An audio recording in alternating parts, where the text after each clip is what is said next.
what you're going to see tonight is something that should be able to bring all of us together. Because we're not going to point out to some bad guy. You're going to see some pretty awful things that are taking place here. And you're going to want to blame somebody. You're going to say, well, he did it, or she did it, or they did it. Very often the people that are involved in what's going on, what you're about to see, have no idea that they're even involved. And they're doing it just in the name of trying to do a good job. So we're going to show you that, show you how it works out. We're going to start with a program called False Choices. How Agenda 21 is transforming your community.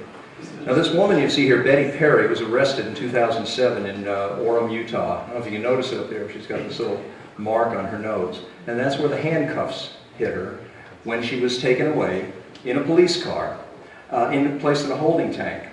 Now the reason she was arrested was because her front lawn was, quote, dying. She didn't realize that that was an offense that could result in her going off to jail. In the earlier part of this year, 2011, Julie Bass was planting an organic garden in her front yard. Simple thing to do. Julie likes organic foods for her family.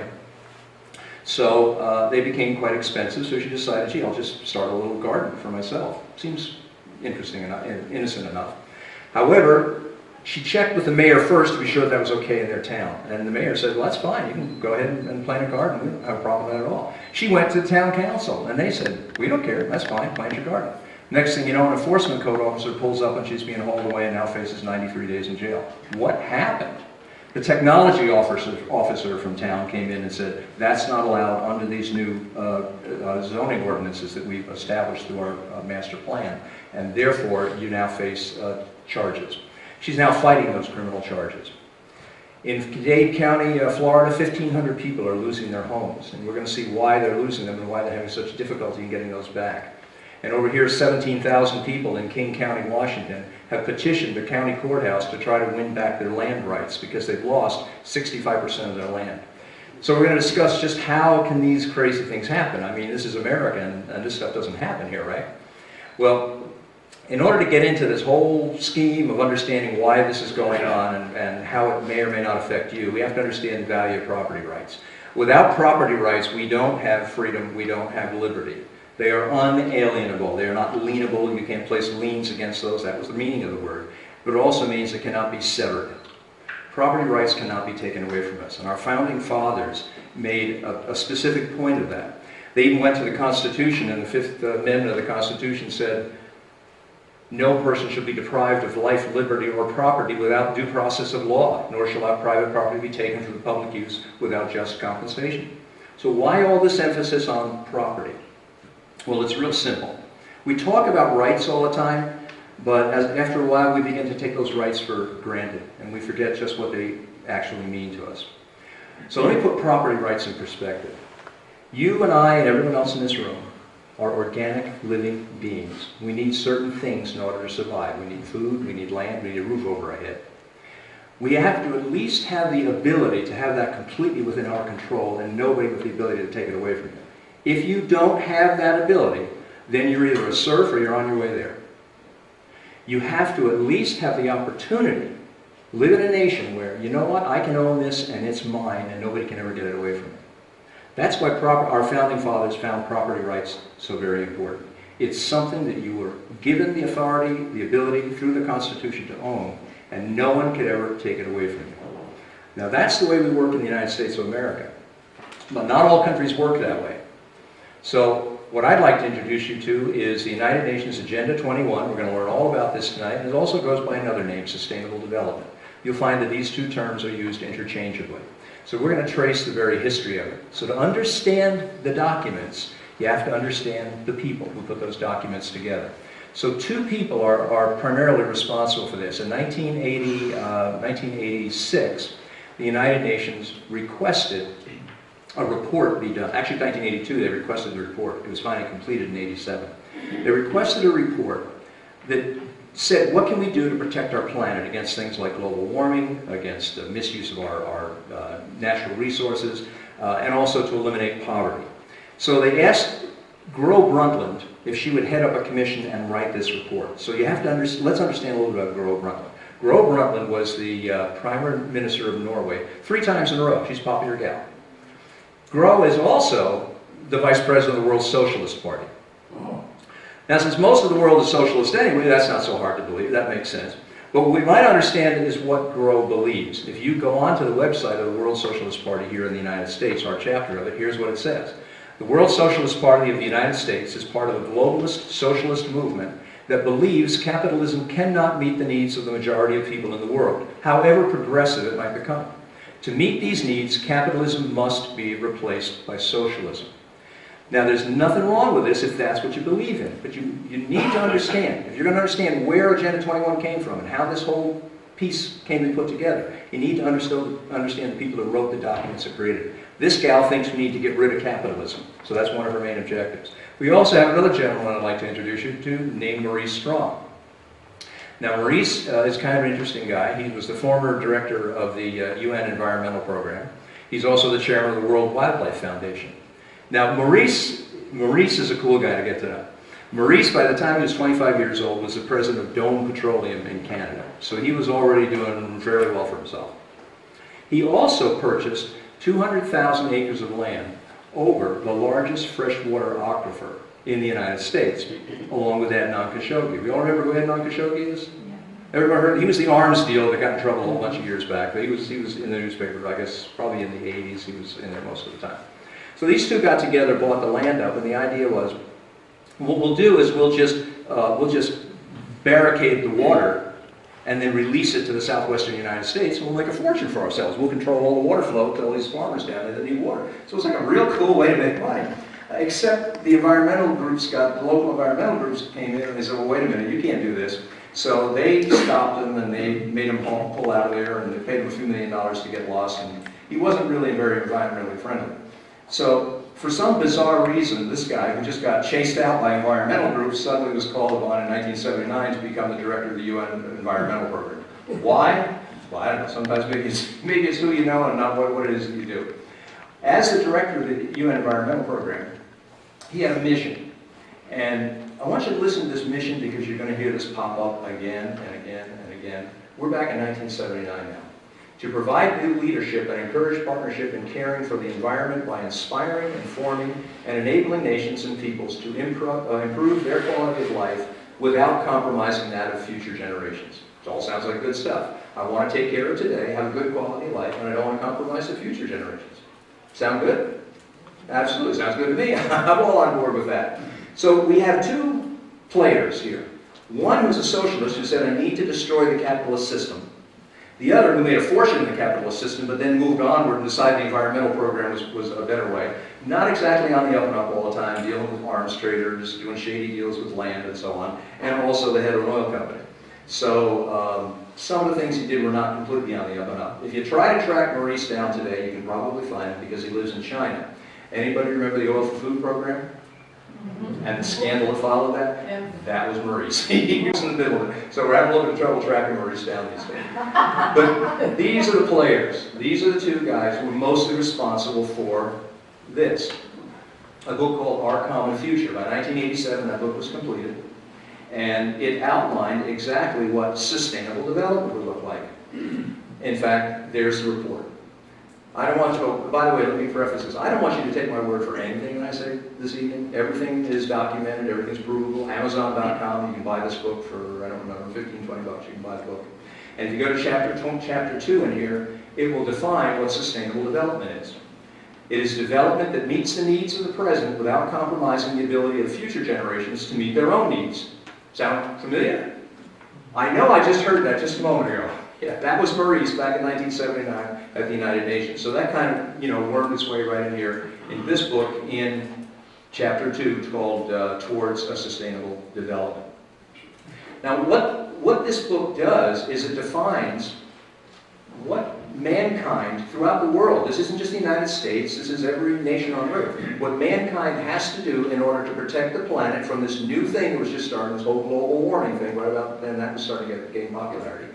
To protect the planet from climate change and protect the planet from being destroyed by man. That's what this report did. So in there they said, this is what we need to do. And all this sounds good until you read the report. Because inside the report it says that poverty is a major cause and effect of global environmental problems. Well, that's kind of interesting, because what I just did is I took an environmental problem and I related it to a poverty problem. but now combine the two. The report goes on to say that certain nations are destroying this earth more so than others. So what we need to do is we need to take the resources from those nations that are destroying the earth, and we need to transfer those to other parts of the world. So the developing nations need to take the money from the wealthier nations. And in doing so, that's going to protect the environment. Now, when you start taking wealth and redistributing, remember the president said, well, we need to spread the wealth around a little bit? You probably thought what he was referring to was, from a guy who's making $300,000 a year down to a guy who's making $30,000 a year. That wasn't exactly what the whole story was. There's a larger scheme here, and that larger scheme says that we must transfer wealth out of the United States of America and more prosperous nations and into less prosperous nations if, in fact, we expect the planet to survive. Now, thank God these were just two guys, sitting in a room in the cellar of the United Nations writing this report out. Because how many people in here have ever read a United Nations report? Right, nobody reads these things anyway. So, okay, right now it's just a cockamamie idea. We're going to take the money out of America, transfer it somewhere else, and somehow that's going to save the planet. Okay, fine. It's nothing but a report, so we can all take a sigh of relief, breathe, and this whole thing's not going to bother us at all. Except for one little thing. They said what we need to have is an Earth Summit. So they did. 5 years later, in 1992, in Rio de Janeiro, they had the United Nations Conference on Environment and Development. That was called Agenda 21. That's where the name comes from. It's an agenda for the 21st century. And it was no longer two people in the basement of the United Nations in New York. All of a sudden, it was 18,000 people who showed up. And at this meeting, they codified what Agenda 21 was going to look like. So while this book talked about sustainable development,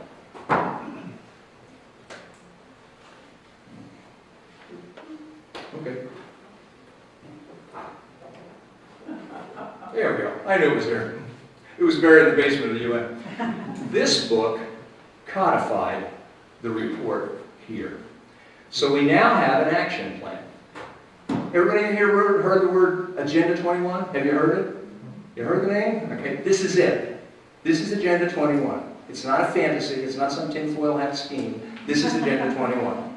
And if you want to buy it, you can go on the United Nations website. You can go to Google, hit United Nations Agenda 21, and then you can go purchase it. Or you can download it for free on some different websites also. But this now says what the world must look like and how we can roll it out and make that happen. In short, this is a high-level action plan. There's business people in here. So we have action plans to make things work, right?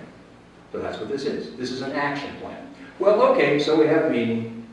And Maurice Strong just so happens. Remember Maurice? He was the guy that was trying to tie up all the fresh water, right? And the guy that's hiding out in China right now from the oil for food scandal. Okay, well, Maurice is back. It's 1992, and now he's at the Earth Summit in Rio, and he walks out on stage, just like I did a few moments ago. He had a few more people there.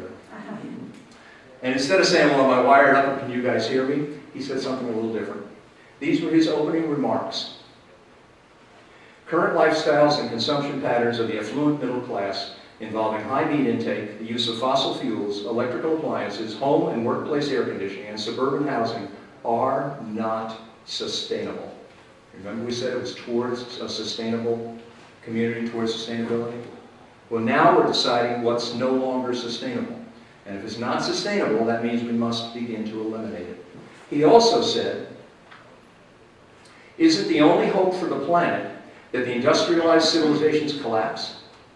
Isn't it our responsibility to bring that about? That was Maurice Strong in his role as founder of the United Nations Environmental Program. Again, understand the people you're dealing with, and then you can understand the outcomes. There are no outcomes, there's only people. They drive them and make them happen. So this is Maurice. Well, the meeting was over. Actually, the meeting was being designed. The Convention on Biological Diversity was part of the folks that got together to actually draw up this booklet that you see right here. They were part of one portion of the authors of this booklet. And they decided that, okay, that's pretty good, that's all right, that gives us a lot of information, but what we really need to do is we need something that's a practical tool for translating the principles of Agenda 21 into reality. So we need to make all this stuff at meetings into reality that's going to go somewhere. You know, booklets are fine, we need to do something with it. Well, if you're going to take over the whole world, I guess you need a little more something a little bigger. So they got it. They created the Global Biodiversity Assessment, and that's what this guy is. And this Global Biodiversity Assessment chunks down the action plan that's in this book, in 40 chapters in this book, and it breaks it into a worldwide program and says what each nation is going to have to look like if we're going to actually save the planet. So in here it defines, and by the way, you can buy this. I got this from Cambridge University. There's only a few copies left, but they're floating around. You can get a hold of these things. So in here they define not only what the Earth has to look like when we get done, it's going to define what America is going to look like. And I'm going to show you what this book says America is going to look like. Now, thank heavens, this is still a UN book, right? So we don't have to worry. This is still at the UN. Yeah, that's all right. So we're in America. You know, and nothing can happen here, so we're okay. So here we are. This is the book. But let's take a look inside this book, because in here it tells you what's not sustainable. So if it's not sustainable, what has to happen to it? It's got to go. It's got to go. It's got to be limited or eliminated. Limited or eliminated if it's not sustainable, according to this book. Well, here's what's in this book. Unsustainable activities. Do you like to ski? Well, skiing is considered unsustainable. Do you like little fish ponds in your backyard? Where you have koi and all these little guys floating around, you go out and watch them each day? Well, you're not going to be able to do that if the folks that wrote this book got their way. But they're not going to get their way because this is America and this stuff doesn't happen here, so that works. Pastures where you can graze your horses. Do you like golfing? Anybody like to go on golf? Well, golf courses are considered unsustainable. Asphalt, macadam, roadways, concrete are considered unsustainable. Therefore, what we have to do is begin to find ways to get rid of them. Gee, one way we can put a bicycle pathway, instead of putting 4 lanes out there, just have 3, or instead of 6 lanes, bring it back down to 4, and just have maybe some open spaces and things around there, so we don't have to have quite so much macadam out there. Unsustainable human activities are dams. You're going to start noticing dams are beginning to disappear in America. I don't know if you noticed that or not, but just check the news and start to see what's going on. For one reason or another, they're going to start going down because they're unsustainable. Bends in rivers that are human-made, that have been straightened, where there was a bend and man straightened it, that is unsustainable because it's not natural. The scales of justice in the United States of America are unsustainable. All of this comes from this book, by the way. Why are the scales of justice in America unsustainable? Sounds like we've got one of the hottest legal systems going. Well, it's real simple, because animals and plants and the earth have rights. Therefore, they need to have representation and they need to be able to sue us. And they're not able to do that quite as readily as some people would like to see. So, all I can say is, thank heavens, this is just a book. Basically, the way this works is that if I was a kid when I was 9, and I was in love with Amy, and so in the backyard I had a big oak tree, so I put one of those, carved those initials in there, it says John loves Amy. I don't know how Amy felt about this, but anyway, John put it on the tree in the back. Well, all of a sudden, I've disfigured that tree. I've harmed that tree. So it should have some kind of rights to be able to come back and say, well, John, you don't get to do that, so we're going to sue you, and maybe Amy along with it. I don't know, it might include her in the lawsuit. So that's unsustainable. Private property is unsustainable. Americans have too much private property, and the majority of our wealth is tied up in private property. Therefore, one thing we need to do to return the earth to its natural state is to begin to reduce the amount of private property that's held throughout the world, not just the United States, but throughout the world. Consumerism is unsustainable. Why in the world is consumerism unsustainable? Well, if I buy stuff, somebody has to make stuff. And if somebody makes that stuff, then they're running machines and they're using up natural resources to make it. So therefore, the less I buy, the safer the planet's going to be. Again, all in Global Biodiversity Assessment. And the family unit is unsustainable because we're suffering from overpopulation. You're going to find that when people come into your area, particularly planners, and they come up with this grand scheme as to what they're going to do, very often one of the reasons they come in is because overpopulation. Oh, the population is exploding. Now, sometimes the population is exploding, but sometimes you do need to do something about that. So you have to understand that. Here's the problem with my talk tonight. I'm not going to give you a clear yes or no. I'm just going to show you what's going on out there, and you have to really make distinctions. That's a lot of what this is about, being able to make distinctions. When is it right, and when is it not so good for me? So we need to be able to look at that clearly. But according to that book, we can only support about 1 billion people on the planet. Right now there's 7 billion, we're headed for 15 billion. How they're going to shrink that back down, I don't even want to think about. But anyway, there's too many people out there. So therefore we can't just have these burgeoning family units the way they are. We need to take precautions to see that the family unit remains small. And most of all, we have what we call the Wildlands Program. Now the Wildlands Program is what the United States will look like if this book is implemented. And so you know where this came from. It's on page 993, actually it's 993 or 933, I forget which one it is. It's on page 933 or 993 in here. It defines what the Wildlands Project is. And the intent of the Wildlands Project is to remove human beings from 50% of the United States. These red zones that you see up in here, out there, are no human habitation is allowed in those areas. The yellow zones around those are buffer zones. You'll be able to use those zones basically as protectionary and precautionary to see that nothing takes place inside these zones, which are fully at their natural vegetative state. The only people allowed in the buffer zones will be members of the federal government, officers, code enforcement, and so on and so forth. Again, all outlined in this book. So, where do you think we're going to live?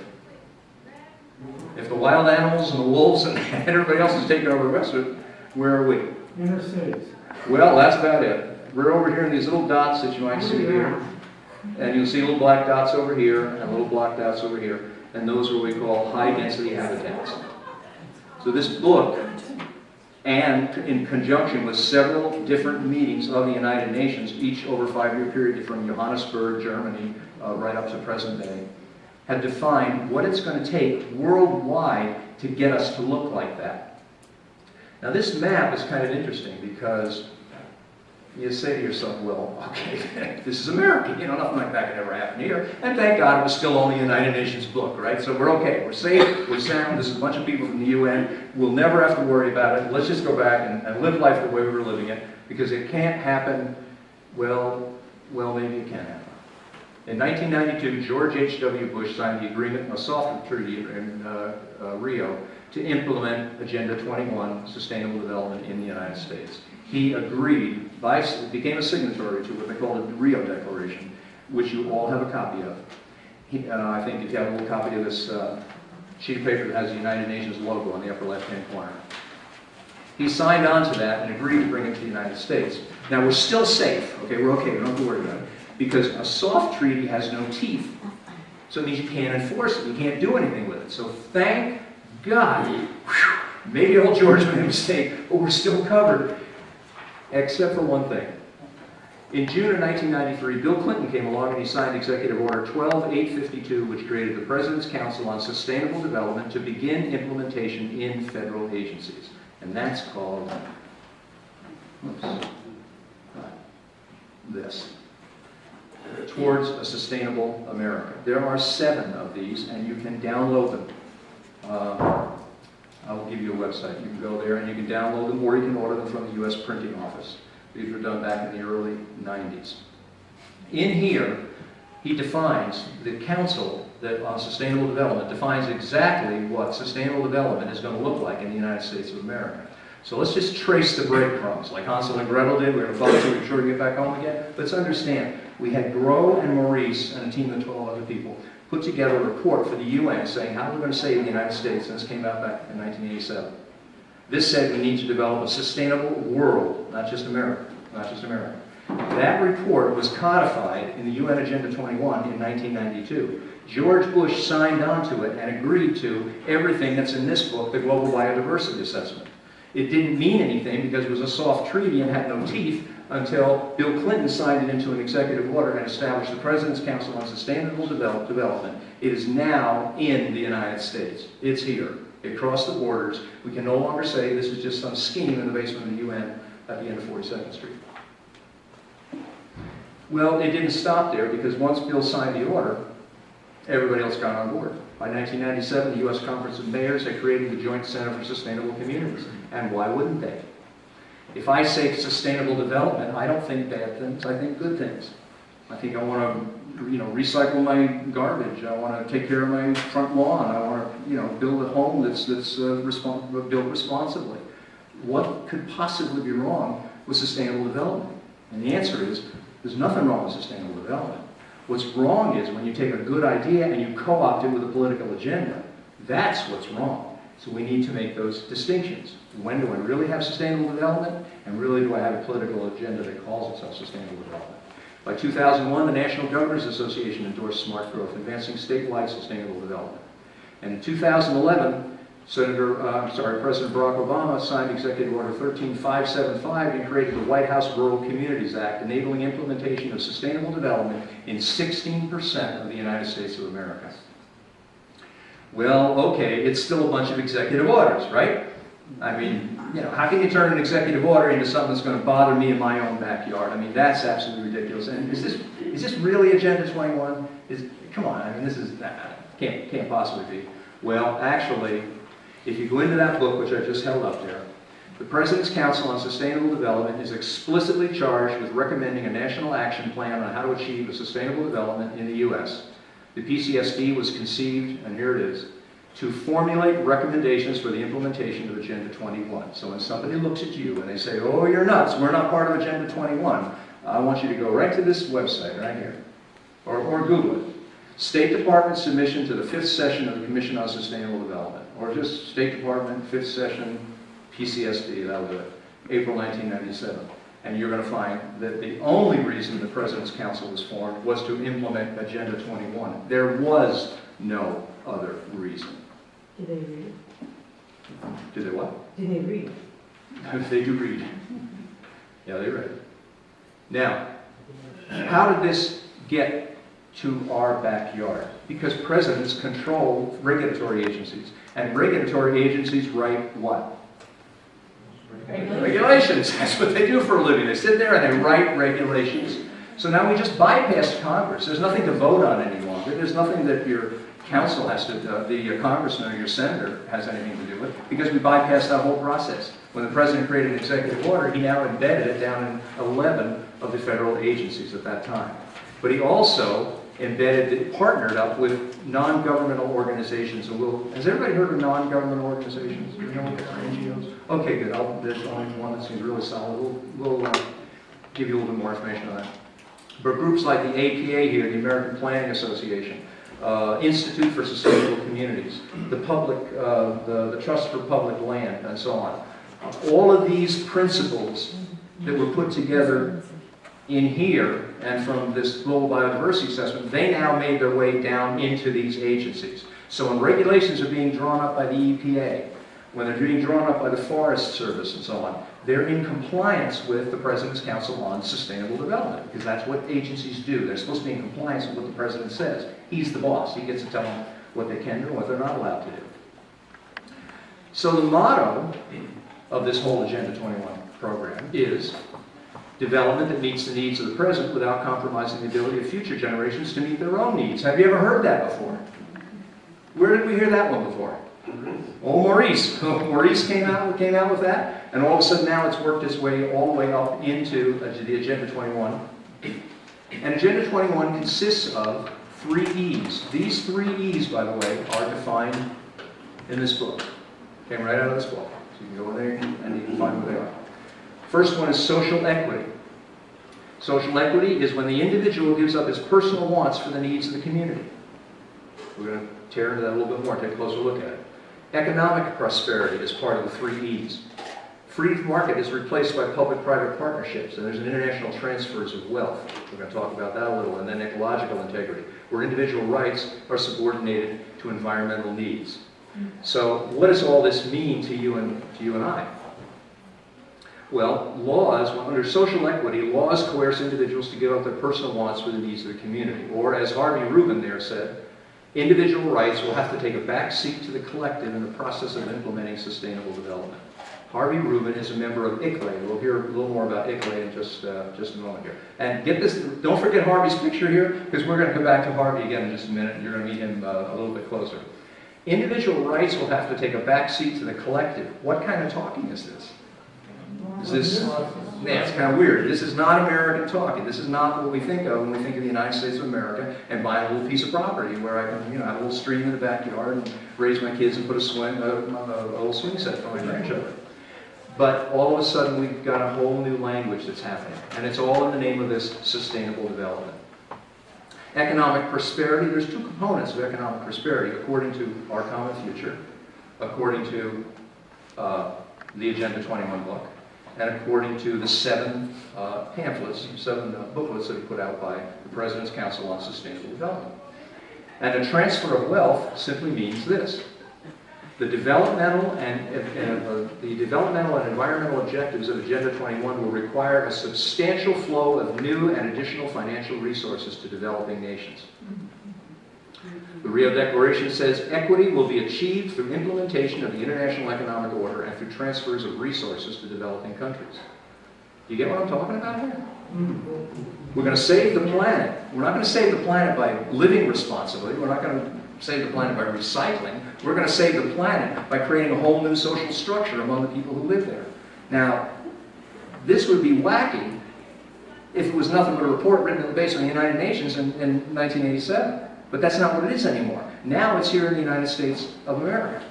So when we talk about this Agenda 21 preamble, you're going to find that here in the pamphlet paper that I just handed out, which is the front pages of this book. That's where it came from. I want you to know where every bit of this comes from, because I don't want you to ever not be able to hold your head up high in any company and say, that's what this is. Because you're going to meet people who have no idea. They're up to their eyeballs in Agenda 21, and they don't know it. And they honestly, genuinely, sincerely have no idea what it is that's going on. So in that case, you need to educate. But we're going to look at a couple of these principles in just a minute. These are the principles that drive this entire system. That's called the Rio Declaration. Remember, this is what George Bush signed off on. What are public-private partnerships? Well, public-private partnerships are kind of neat. Because if you're, let's say, a benefit corporation, or if you're a corporation that works in conjunction with the government, you get certain tax breaks. You get certain limited liabilities. For instance, in California, there are housing units that are going up.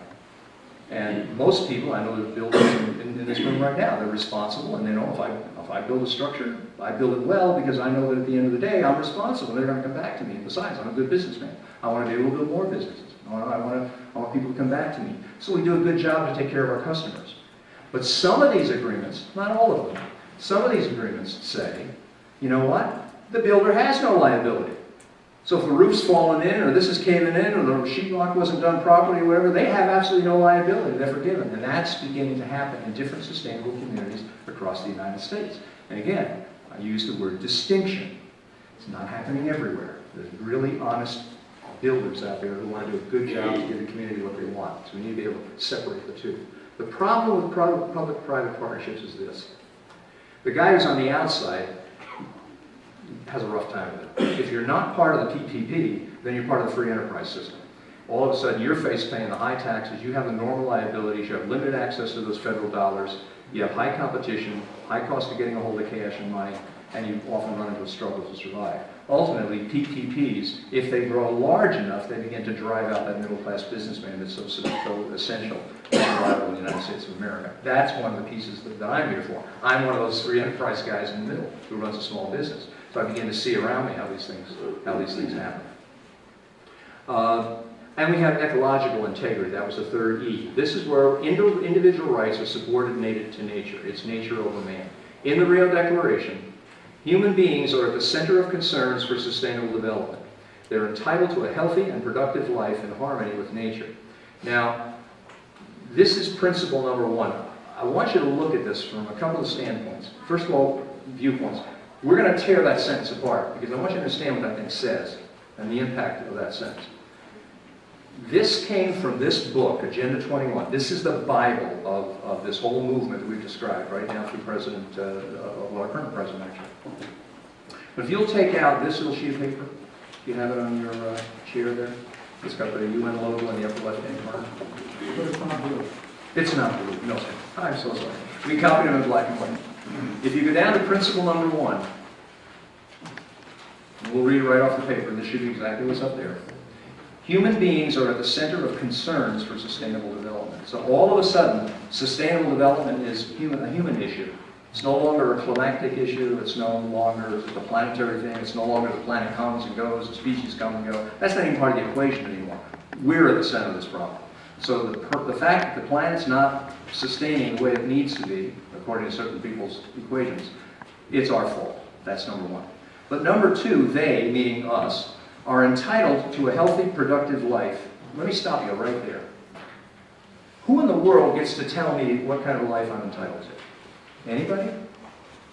I get to decide what kind of a life I'm entitled to. I do the best I can to do the best job, to be fair to the people around me, to try to be a good and decent human being, and live a lifestyle that's a decent one.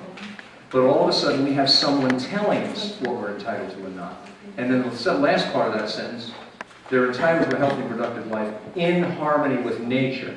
So in other words, I don't even get that healthy and productive life if I'm not in harmony with nature. Now this sounds completely bizarre to most of us sitting in this room because we have a thing called the Declaration of Independence where we don't get our rights from any particular person. They come from a higher being, if that's what you believe in, or whatever power source that may be yours. But we don't get that from someone else. However, remember, this all was initiated from a report to the United Nations. And the United Nations Declaration of Human Rights is a list of what you can and can't do. That's how it works. And it only makes sense that if you're going to put together a worldwide document, which is what this is not just meant for us here in the U.S. If you're going to put together a worldwide document, why not use the UN Declaration of Human Rights, because it's already a worldwide organization. So that's why you see the terminology in here that you do. The problem with it is it's in direct opposition to what we as Americans see, feel, live, breathe, all the things that we've been brought up to believe in. It goes on to say that to achieve sustainable development, states, and all the United States is to the UN, just another state. Neither we get capitalized. But other than that, that's all we are. States should reduce and eliminate unsustainable patterns of production and consumption. And we already know what the unsustainable patterns of production and consumption are because they're all outlined here in this report. And they didn't put this report together just to have a report sit in the basement of the United Nations and nobody look at it. Now, a lot of people never heard of Agenda 21. A lot of people never heard of the things that I'm talking about. Now I'm going to tell you why you haven't heard about it. I'm sure many people in this room heard Agenda 21 and they said, I'm not so sure about that. Well, it's no accident. One of President Clinton's advisors was a gentleman named J. Gary Lawrence. He was an advisor to the President's Council on Sustainable Development. Today, he's the urban strategist leader with Arab Consulting. If you're in the consulting field, planning, they're probably one of the biggest in the world. They're huge. They built the Sydney Opera House. They built the Tappan Zee Bridge. I mean, these guys are major, serious players. But they're also up to their necks in this thing called Agenda 21 and Smart Growth. So here's what J. Gary Lawrence wrote in a document at the bottom of here. I don't want you to take my word for it. The future of Agenda 21 in the new millennium. Google that, and you can download this document. If you can't find it, email me and I'll send it to you. Here's what he said. Participating in a United Nations advocated planning process would very likely bring out many who would actively work to defeat any elected official undertaking local Agenda 21. Therefore, we will call our process something else, such as comprehensive planning, growth management, or smart growth. Why? Because these are terms that we're all familiar with, we all feel safe with, we all feel comfortable with. They're things that builders and contractors and homeowners have used on a day-to-day basis for 20 years or more. And they're fine, they're safe. So why not hide behind that? And that's what they did. All of a sudden they came out with groups of terms like smart growth, smart streets, visioning processes, consensus, open spaces, walkable communities, sustainable New York, sustainable Pennsylvania, sustainable New Jersey. And on and on and on and on. Multi-use dwelling, mixed-use dwellings. I was talking to a gentleman earlier today who does a fine job, I'm sure, of mixed-use dwellings in an honorable way, and you should all be doing business with this gentleman. The reality is, though, people have co-opted this stuff. And here's why. We need to turn this, which is now considered urban sprawl. Remember, it used to be suburbia? We all wanted to have maybe a little half acre, or a quarter of an acre, or maybe 2 or 3 acres if you were zoned that way or something. We always want to have our little slice of the pie that we could call our own, because that's our that's our little kingdom, that's our, excuse me, our castle. And they want to turn it into this, which is high-density urban dwelling or mixed-use dwellings. Now, there's nothing in the world wrong with this. Nothing. They're fine. I've seen some of these. They got 9-foot ceilings, granite countertops, great big kitchens. I mean, they're beautiful, absolutely stunning. There's nothing wrong with it if you want it. There's everything wrong with it if you find it. In fact, all that is a plan to get to this. So unfortunately, when you walk out of here tonight, you're going to have to think about this stuff. You're going to have to ask lots and lots of questions to find out, where are we going with this thing? Is this just part of this, or is this something different? So, in order to make all this function, in order to make this a reality, we needed two systems. One was smart growth. Smart growth essentially manages people and urban development, and the Wildlands Project manages the rural land. Between the two of them, they drive people off of the rural lands into the urban areas and get people out of automobiles and into bicycles and walking. That's where this walkable community all comes from. It's not just the nice idea that walking is good exercise. It's also the fact that we have another agenda here. And we're trying to fulfill this and see that this becomes a reality. So how did this now get to my backyard? We've gotten it down into every community in the United States. So how do I now take this idea that the President's Council on Sustainable Development put over here and get it into, I don't know, Stroudsburg, Pennsylvania, or Lehighton, or wherever it might be? Well, actually, that's relatively simple. Money. All we did was we allocated money from the President's Council on Sustainable Development, and we gave it to different agencies. One was HUD. HUD then contracted with groups like the American Planning Association. And the American Planning Association is not the only planning association in America, but it's the gorilla on the block. It's the biggest one. They have 100,000 members. They have 11,000 designated planners around the United States. And essentially all they did was they put together a boilerplate program that implemented Sustainable America throughout the United States of America. And this is what the boilerplate program looks like. So when a planner comes into your area, and he's from the American Planning Association, or she is from American Planning Association, this is where all that fancy planning comes from. You think you're going to visioning meetings and you're coming up with this really neat idea that's just meant for our community. And while there may be a few little modifications here or there, essentially these are all boilerplate. No matter what the plan is, no matter what community you live in, they're all the same as if it's part of the Sustainable Development Program. But one of these wasn't enough. Can you still see the screen out there? Okay. So one of these wasn't enough. So we came out with two of them. So this is the second. So there's 1,500 pages of boilerplate. So it doesn't matter where you live, whether you live in Tucson, Arizona, whether you live in Syracuse, New York, whether you live in Santa Cruz, New Mexico, or whether you live in Stockholm, Sweden, the plans are essentially all identical. They're all based on what came out of here, which is driven by what came out of here.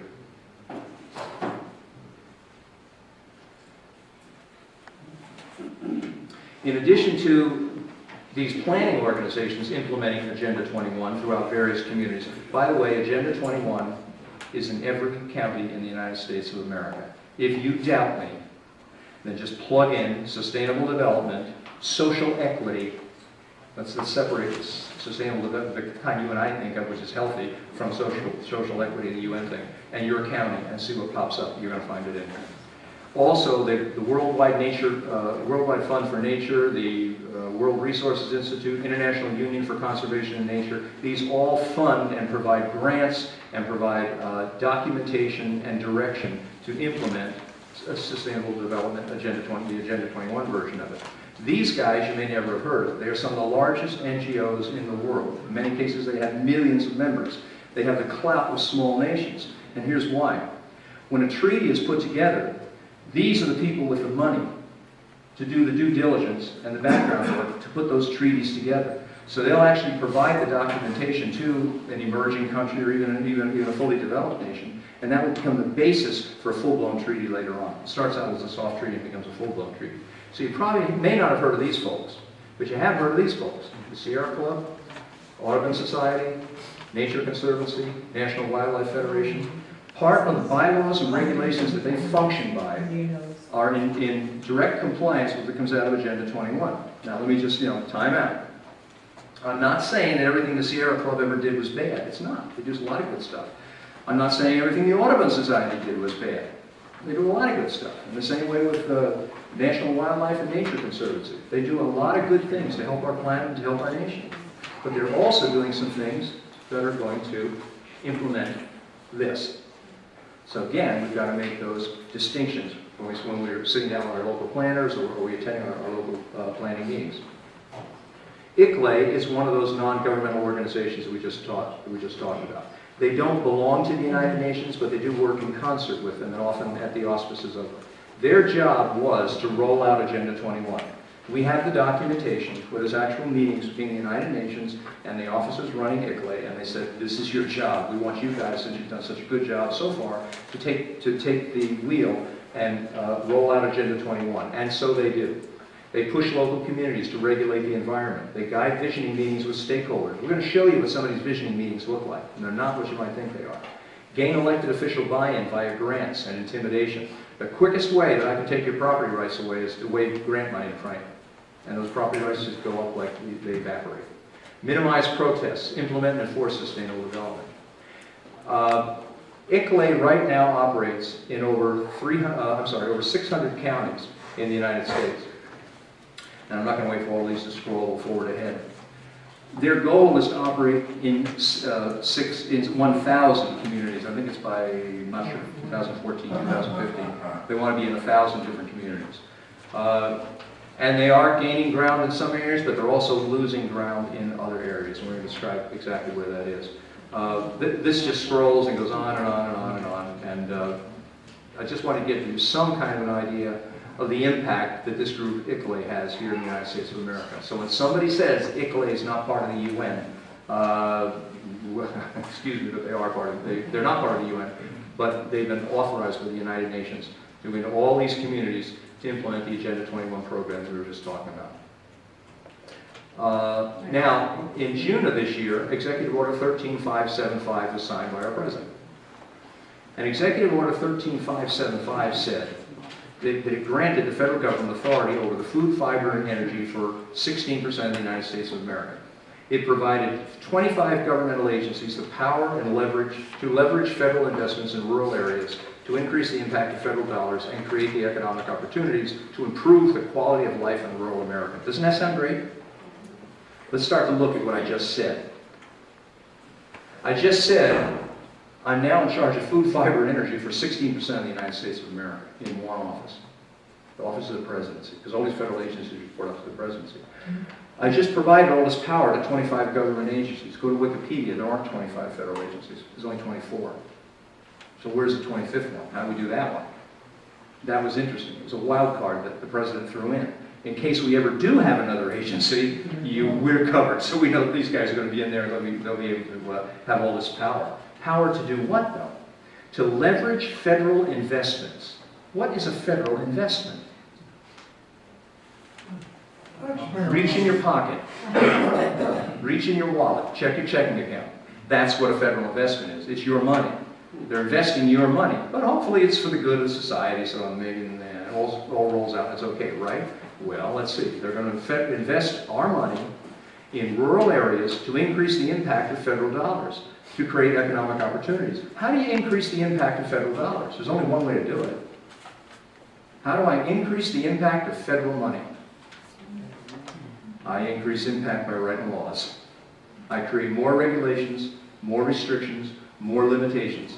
And those regulations then enhance the impact that I have in the organization. It's real easy. And how hard is it for a federal agency to create a new regulation? Anything to it? Nothing to it all. They said, now, in fact, I have a friend of mine who works as a scientist, works with the Department of Environmental Protection, and they say that it's almost a joke when comments come in to the website, because you can go to a website where there's when new federal regulations come. It's a joke. Thousands and thousands and thousands of people called in when healthcare came out because they put it up when someone passed some of these regulations. They put it up on the agency website, and they don't even pay attention. And they joke about them in the back room. And at the end of the day, these agencies do pretty much precisely what they want. Unless it gets real high profile and there's a lot of pushback, then you might be able to get somewhere with it. So that's what's happening to our federal dollars. So this leveraging that's taking place, here's where it took place. And by the way, this is all in Executive Order 13575. So you can go on, Google it, download it, take a look at it. Executive Order 13575. We impact engagement, leverage our engagement with agricultural organizations, small businesses, educational institutions, healthcare providers, telecommunication services, healthcare providers, research institutions, healthcare providers, Healthcare providers. What does healthcare providers have to do with sustainable development? Well, if you read Agenda 21, it says in here, every person on earth must be covered with health insurance.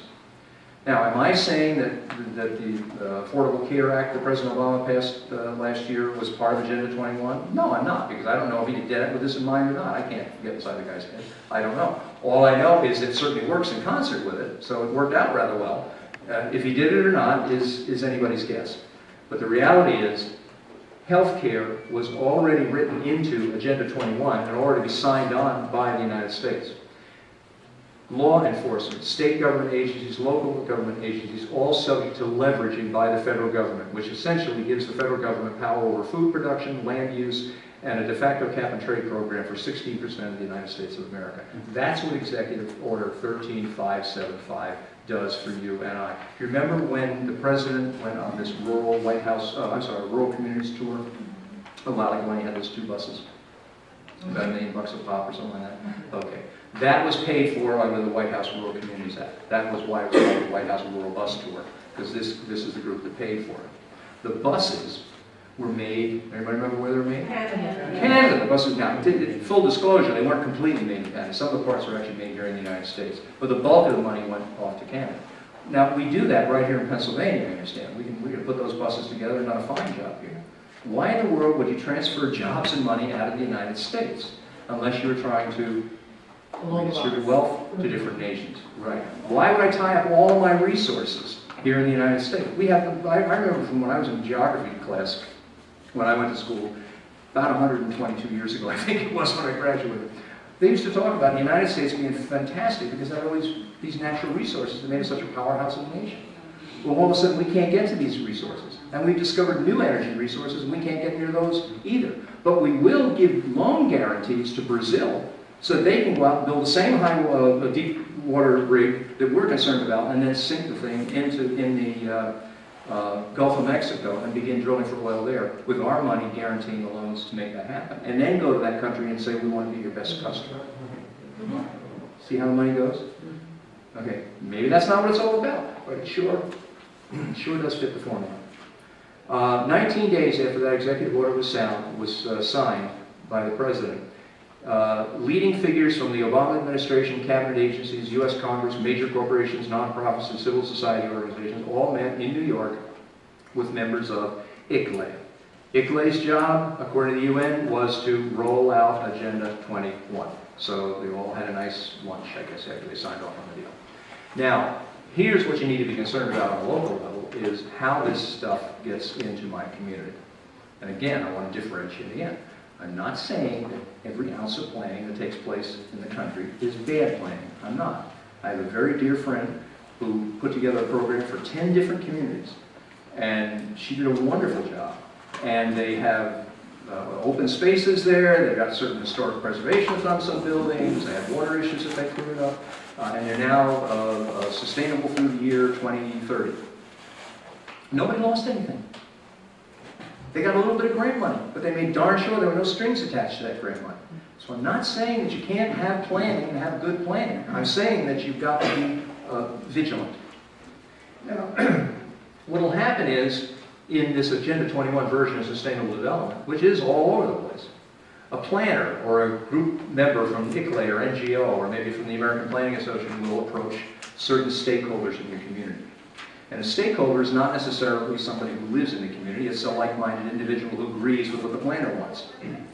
And they come in with a crisis. It's always a crisis. And generally the crisis is overpopulation, overcrowding, water challenges, too much farmland, too little farmland. You're not going to be able to supply the food for the people in the area. There's like 4 or 5 key crises. And when these guys come in, they are always the same. We've got one community that we're working with. They came in, this up in Massachusetts.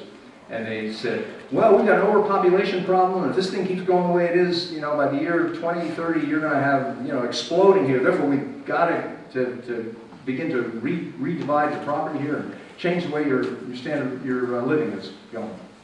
Well, the only problem was the population up there has been shrinking. People are moving away, from that county, not into the county. There's absolutely nothing to base this on. I've got another county in New Jersey we went down to. There's this transportation report that was done. And based on the transportation report, all kinds of plans are being rolled out that this county has to do. And some are done. They're all the same. Mixed-use dwellings, walkable communities, bike paths, open spaces. Everything is exactly identical to what's in these booklets over here. The only problem is it's all based on a transportation plan that nobody can get their hands on. Now the state's supposed to release, in New Jersey, they're supposed to release these. The law says you have to have access to these. So we're trying to get them, but we are fighting a heck of a fight to get a hold to see where this documentation came from. Again, I'm not saying all documentation is bad. It's not. I'm not saying all surveys are bad. It's not. I'm saying there aren't certain places that are becoming overpopulated. There are. But you need to do your homework and differentiate. Well, once they come into a community with this so-called crisis, and they meet with the stakeholders, they will then send out a survey. And I'm going to show you what these surveys look like. The survey is a stacked deck. You can't win with this thing. Then the stakeholders are invited to a visioning meeting, and finally they begin to implement the program. So let's back up here. I have stakeholders coming in, so let's take a look at what that looks like. I start with a survey. I don't know if you can see that up there or not. This is from Carver, Massachusetts. And this survey went on for about 20 pages with a bunch of questions. But every one of the questions was loaded. For instance, number one, how important is the rural character of Carver? Well, what are you going to say? It's not. I don't care about the rural character of Carver. So you're going to say, well, yeah, sure. Or number two, which of the following do you feel, and we're talking about farmland, land for outdoor use, areas of historical worth, areas for passive outdoor recreation. Essentially, if you read A through M, I just took up your whole community. There's nothing left. So which of these following do you feel should be protected or acquired? I'm giving you a big choice here. Do you want me to protect your land, or do you want me to take it away from you? Which would you like? I'll be more than happy to do either one. So these things are a stacked deck that you can't win. If you ignore the thing and you throw it away, then you're not part of the process. If you fill it out, more than likely you're providing a lot, some, or a little of impetus to move the program forward. And the program is always the one that's designed by the visionary, the planners that come into your organization. And then, of course, when you get done, out come these great-looking graphs that end up popping up in the local newspaper. And, oh, you know, in this case, 79% want access to rivers and ponds. Well, that might be right for your backyard, but hey, 79% of the community says they want it. Farmland and agricultural land, 68.48%. What's a little conservation easement? Conservation easements are fine as long as you understand what the downside is. The guy who owns the conservation easement can take over your property, and then the conservation easement goes away, and he's got the whole thing in his hand. Also, third parties can come in with as a conservation easement, and they get to review that property from time to time and report back. And there's always money to buy out your property to reduce the value once you grab that $200,000 or $300,000 or $400,000 up front that you thought was so handy. So we need to understand all sides of these things. Areas for outdoor education, 61.41%. Well, in this survey, you notice 318 people responded. So this entire program being put together for Carver up here is based on these 318 people, what they had to say. But how many people live in Carver? Anybody see that one? 9,000. Over 9,000 people live there. 300 responded. You're talking decisions being made by 3% of the people who are actually involved in this program. Now, 3% of the population is fine if you're doing a poll to see who's going to be president next time out. But it's not all right when you talk about taking away people's property and they have no idea whether they're in the game, they're out of the game, whether it's something they want or perhaps don't want. And this isn't unusual. It's more commonplace. We're going to jump over here to Copiague, which is a lovely little town on the south shore of Long Island. And we're going to discuss the visioning process. Now, visioning processes the world over are the same. I'm in business. Is there anybody held a visioning session in your business? You ever done? Yeah, you do planning and visioning. And the rules for planning, or basically for visioning, are all the same. Everybody gets a voice. Don't talk over your partner over there. You want to hear what everyone has to say. There are no bad ideas. We just want to hear whatever ideas you have to offer. So that's kind of how visioning goals go. Okay, but not this time now. Take a look at the visioning goals here. Ensure community participation and voice. That's just dandy. That's fine. Revitalize downtown as a mixed-use transit-oriented district. Excuse me? Is that a goal, or is that the end result? This isn't part of the visioning process. These are people that came to the table with exactly what they wanted done, because they took this information off of one of the surveys that they did. So the survey, and wait till you see how many people were in the survey, decided that we want to explore redevelopment potential for industrial areas around the train station, strengthen economic opportunities in the downtown area. We're no longer going along with the will of the people. We're now completely in bed with the will of the planners who decided what to do. And here's where this stuff came from, so we understand. The most important partner in this process is you. And that's as it should be. And I love the way they put you. Big capital letters, you. You are the most important person here. So who participated in this process? Who participated? Over 300 people participated throughout this whole process. Well, that's pretty good. I don't know, there's maybe 50 people or so in this room, so 300 would be a huge room, so 300 people participating, that's pretty darn good. This was a healthy mix of people who live in the study area and those that use it for other purposes, but live in surrounding communities. So what am I saying? Those 300 people didn't even all come from Copiague. They come from the surrounding communities. But hey, that's all right. They get a little bit of a say, I guess, right? Even though it's not their property, they have something to say about it. The problem is, do you know how many people live in Copiague, Long Island? I just looked this up. 20,000. 18, you're close. 18,000 people left there. Now my math isn't all that great, but if there's 18,000 people and 300 people participated, you're talking about maybe 1.5% of the total population was involved in what took place down here. So people are not engaged. Now, whose fault is that? Is that the planner's fault? Is it the individual's fault? I don't know. We have to take it upon ourselves to become more involved in the things that are taking place. But this plan down here, very few people were ever involved in it, though ultimately when it's done, it affects virtually everyone. Now, there are certain things we need to look out for when we go into these books and when planners come into your community. And one is called the precautionary principle. Now let me explain what the precautionary principle is. It's pretty much standard in most planning.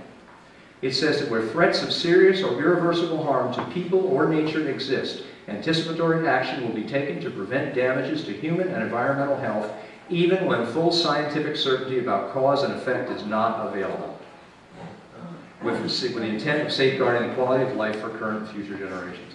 I don't need to be able to prove to you that there's a problem. I just have to be able to suspect that there's one, and that gives me the authority to begin to redesign your locality's master plan. And if I can't do that, I'll go and I get the regulations changed in the organization throughout your community, and I'll get around it that way. Now let's look at this precautionary principle a little more, because this is how those farmers, those people I mentioned down in Dade County, Florida, all those people looking for their land back, this is how they lost it. Now, if you go to this paper that you have, the UN paper you have, and go to principle number 15, it's on the second page near the bottom.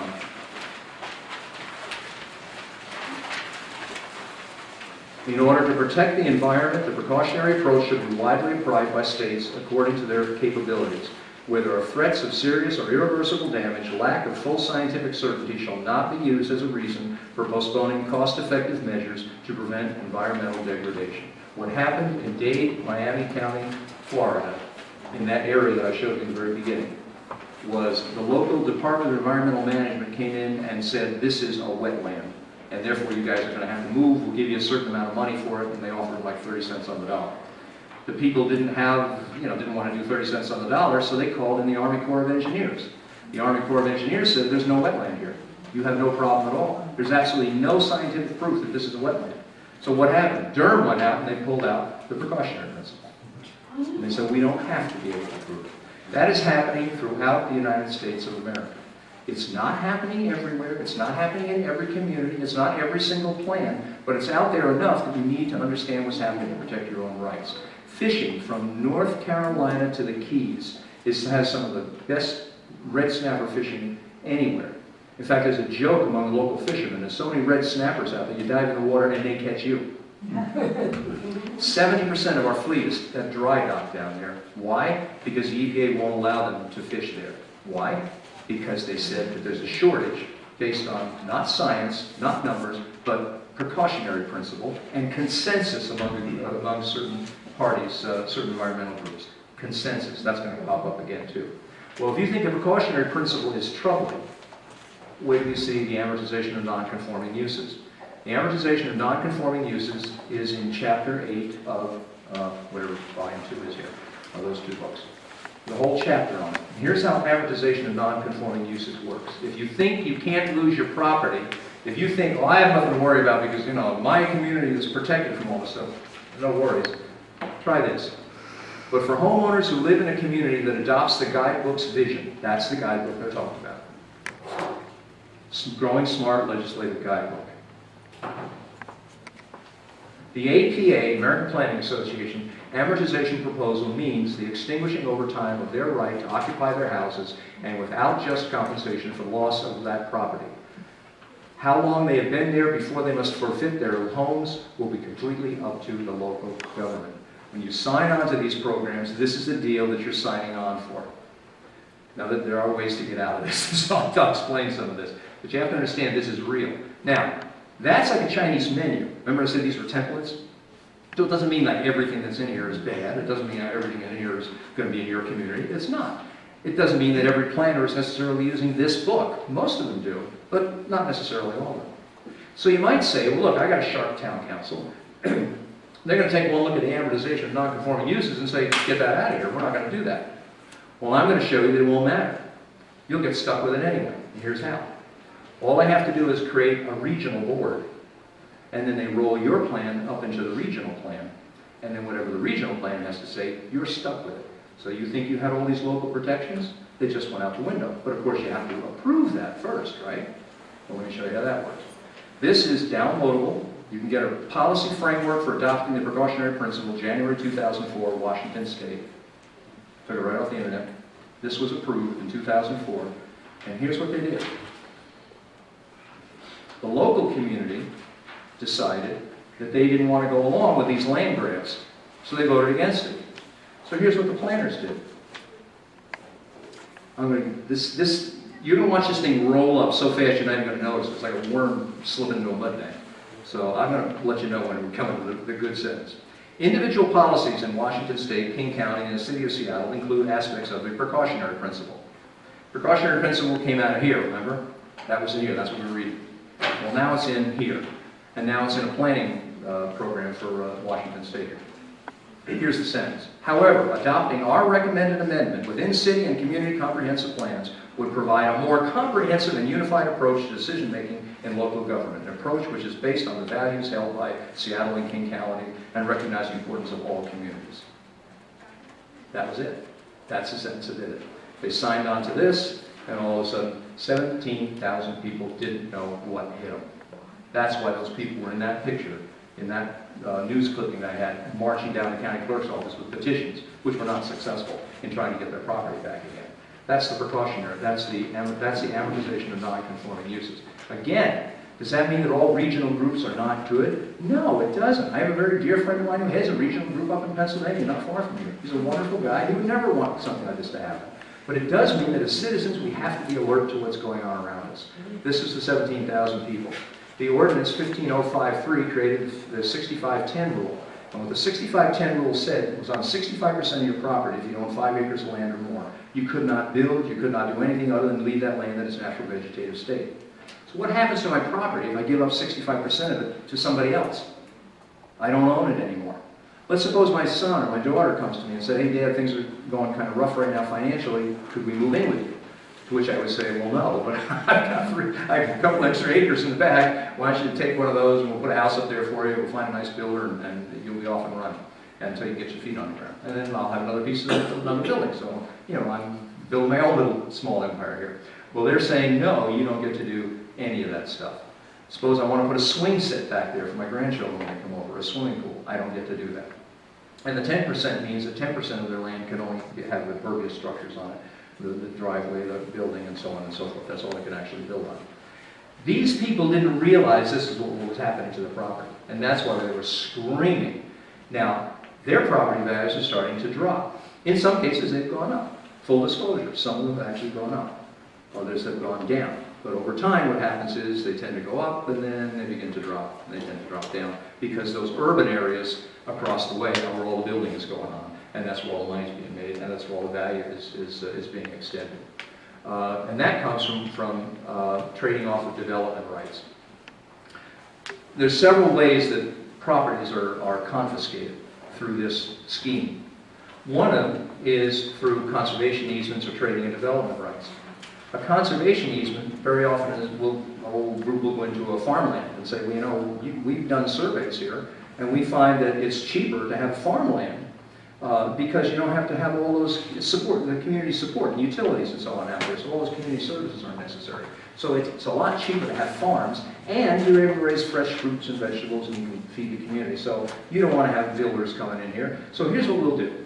We're going to buy up your development rights on your property. And we're going to establish that we'll give you all this money. You may have a property that's worth $2 million, $3 million. Of all the rights that you have, we're just going to take this one little one, the development rights, away and tell you what you have to do with that.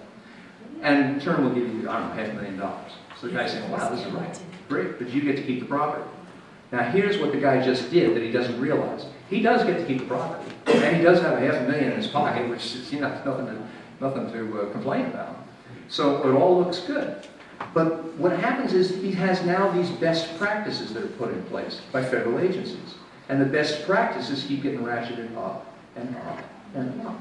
And pretty soon, it's no longer profitable to farm that little piece of land. So now what do? Well, now I go to the guy who's sold me the land and I say, well, you know, I can't afford to do this any longer. Maybe you can help me out. Sure, I'll be happy to buy the land from you. So they buy the land from you at a reduced sale value. And once they buy the land, guess what? The conservation easement disappears, because you can't own the land and have a conservation easement at the same time. Now they can do with it whatever they want. And yes, this is happening across the United States in different communities.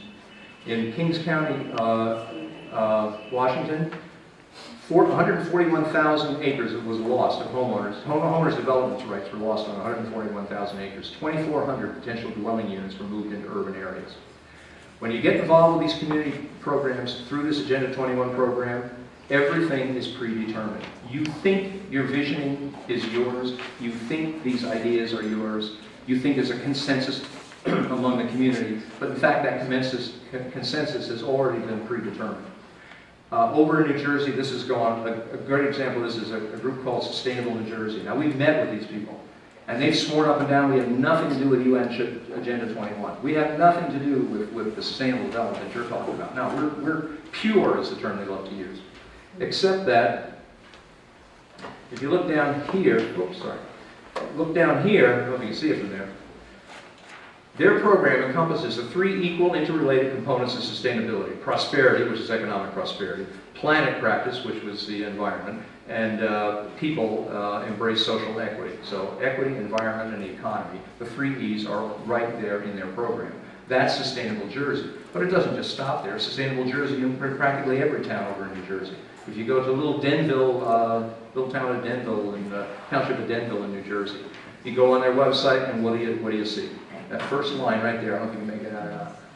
The township of Denville has been certified as a sustainable community by Sustainable New Jersey. And what is sustainable development? Well, right there it is. Social equity, environment, and the economy, exactly as we took it out of the exactly as we took it out of the original report for the UN. The UN 3Es are now in every single state in the United States of America. What's sustainable development? Go to the township of Denville, and again we see meeting the needs of the present without compromising the ability of future generations to meet their own needs is one of the most popularly defined definitions of sustainability. It takes its root in the 1987 United Nations Development Commission. Yes, these are all interrelated. Yes, these communities are involved in Agenda 21. Dade County, Florida, we talked about the 1,500 people. You might say, well, why do they go to court to try to help themselves? Well, they can't go to court because, remember this guy's picture? Remember we saw Harvey?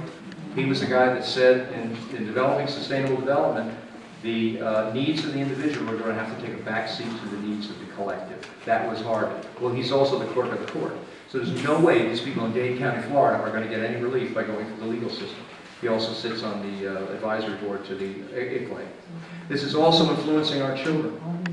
We got 15 minutes to wrap this up. Influencing our children.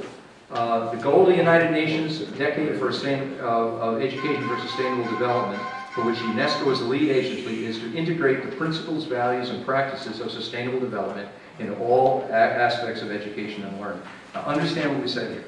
Sustainable development, the Agenda 21 version, has made its way into our communities in two methods. One is through development and through planning in the local community, and the other is through the education system. If we can change the minds of children and get them to think more placidly, get them to go along with things, it'll be an awful lot easier to implement this stuff, which is anti-rights. So, the educational effort will encourage changes in behavior that create a more sustainable future. Now, how many people in this room sent your children to school to have their behavior changed? Any of them? I don't think so. I wanted to learn the 3 R's, reading, writing, and arithmetic. But instead, we're talking about changing people's behavior. And that's exactly what these programs do. The UN Decade of Education for Sustainable Development,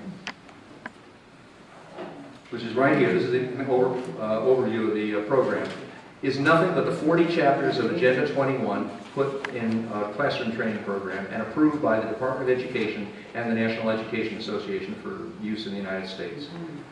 Children are being taught that facts are man-made, and I'll show you where they're man-made. They're being taught about eliminating of disagreement, to rely on experts, and it's only okay to question certain ideas. Now, the reason we're in this room tonight is because we're questioning things. You may agree with me, you may not agree with me. That's fine. You get to question me. I get to question the status quo. You get to question the status quo. That's what the heart of America is about. But all of a sudden, certain things are not open to question. And this came out of this book, by the way, so you know where I got it. Wealth is socially unjust. So if some guy over here makes $500,000 a year and some guy over here makes $50,000 a year, that's not fair. That's what your children are being taught. Wealth is destroying the environment. Man is causing global warming. That's up in the air right now. The whole thing about global warming is kind of very highly suspect. Maybe it is, maybe it isn't, but it's looking iffy. Women and girls are marginalized. Well, there's certainly a time they were more marginalized than they are today. So again, wouldn't you want to at least be able to question that? I know some very successful women who are doing really, really well for themselves. So I don't know, I want to be able to question these things. Your kids are being taught not to question it, and I'm going to show you how. One way is through a program called Connected Math. This is the Connected Math Guidebook. This book is used throughout the United States of America. It's not in every single classroom. It's for grades 6 through 8 that this teaches mathematics. It uses what they call a standards-based principle, which means we have certain standards, but we don't teach facts. In fact, because this curriculum does not emphasize the arithmetic computation done by hand, some Connected Math Project students may not do well on tests assessing computational skills. In other words, I'm going to go through math and I don't know how to compute? Well, that's what they're being taught, and that comes right out of the teacher's manual. We believe such a trade-off in favor of CMP is very much to the student's advantage in the world of work.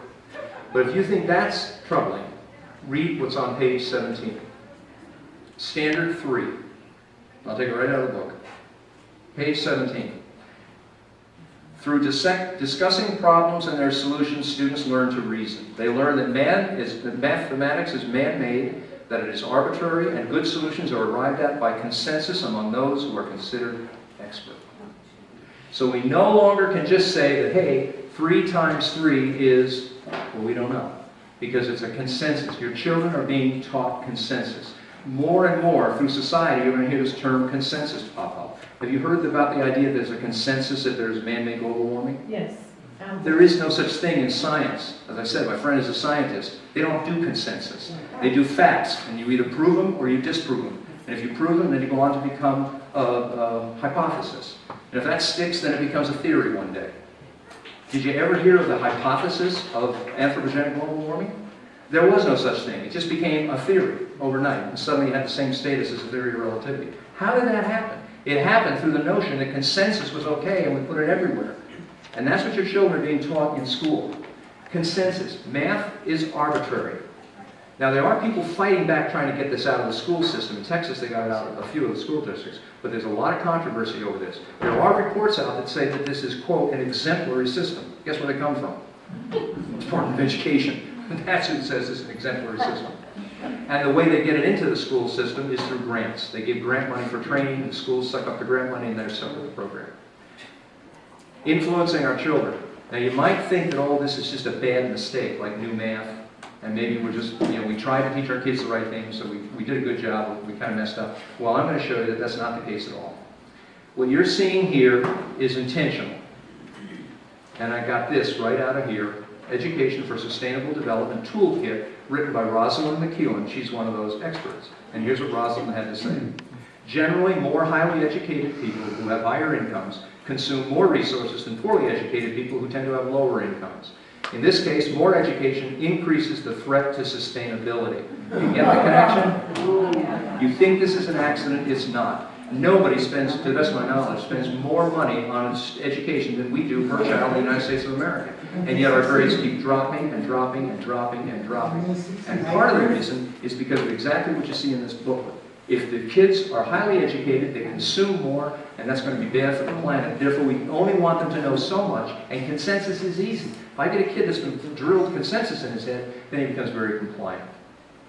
Communities are pushing back. Carroll County, Maryland had an Office of Sustainability. They dissolved the thing.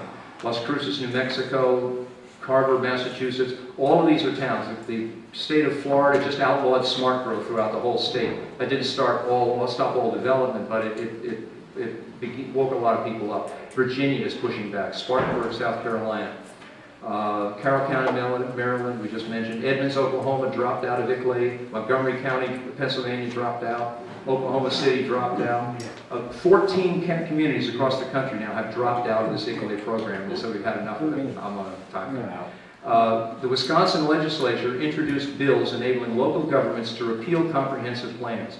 What I'm saying is not mystical, it's not tinfoil hat, it's not imaginary, it's not some conspiracy thing.